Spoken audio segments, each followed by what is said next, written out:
Un repère étant donné, il est possible de construire un cercle trigonométrique, c'est-à-dire un cercle ayant pour centre l'origine de ce repère et un rayon égal à 1. Le segment de droite OI ici a pour longueur 1, il définit quelque part l'unité de longueur. Pour repérer un point grand M sur ce cercle trigonométrique, il suffit de déterminer une mesure de l'angle IOM, angle orienté, avec côté de départ la demi-droite OI des abscisses positifs, et comme côté d'arrivée, la demi-droite OM, qui coupe donc le cercle trigonométrique en ce point grand M, dont on voulait repérer la position, et qui, quelque part, définit également cet angle orienté de 30 degrés de mesure principale. Je peux déplacer le point grand M sur ce cercle trigonométrique, et à chaque position de ce point grand M, est associé un angle orienté unique, et réciproquement, si j'avais un angle orienté, je positionne son sommet au centre du repère,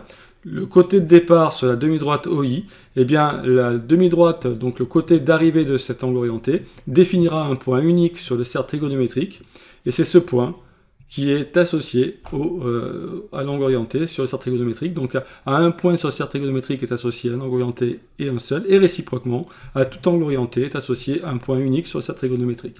Par contre, cet angle orienté a une infinité de mesures. La mesure principale de cet angle ici est 75 degrés, mais on aurait pu très bien ajouter des tours dans un sens ou dans l'autre, donc ajouter 360 degrés un certain nombre de fois, ou enlever 360 degrés un certain nombre de fois, on trouverait de nouvelles mesures de cet angle orienté. Donc ça, c'est quelque chose de très important à bien comprendre. Donc pour aller du point grand I au point grand M, il n'y a pas qu'un seul chemin. Il y a effectivement le chemin plus court, c'est de parcourir le cercle dans le sens trigonométrique, et donc parcourir 75 degrés, sachant que le cercle est divisé en 360 degrés, mais ça je vous renvoie sur les vidéos précédentes, ou en radian, faire 75 multiplié par pi et divisé par 180, sachant que l'angle plat a pour mesure en radian pi radian, mesure principale de l'angle plat.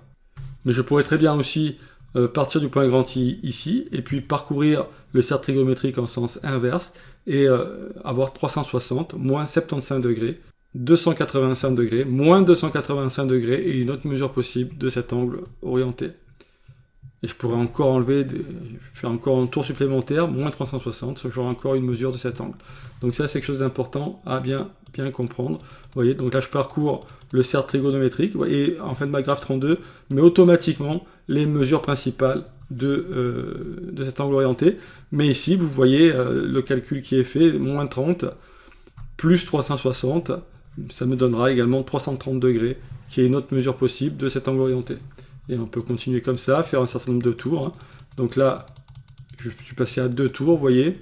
Et donc, voilà, moins 45 degrés, mesure principale. Mais pour aller du point grand I au point grand M, j'ai effectué 2 tours et j'ai enlevé 45 degrés, vous voyez. Voilà, important de bien comprendre ceci. Je vous remercie de votre attention.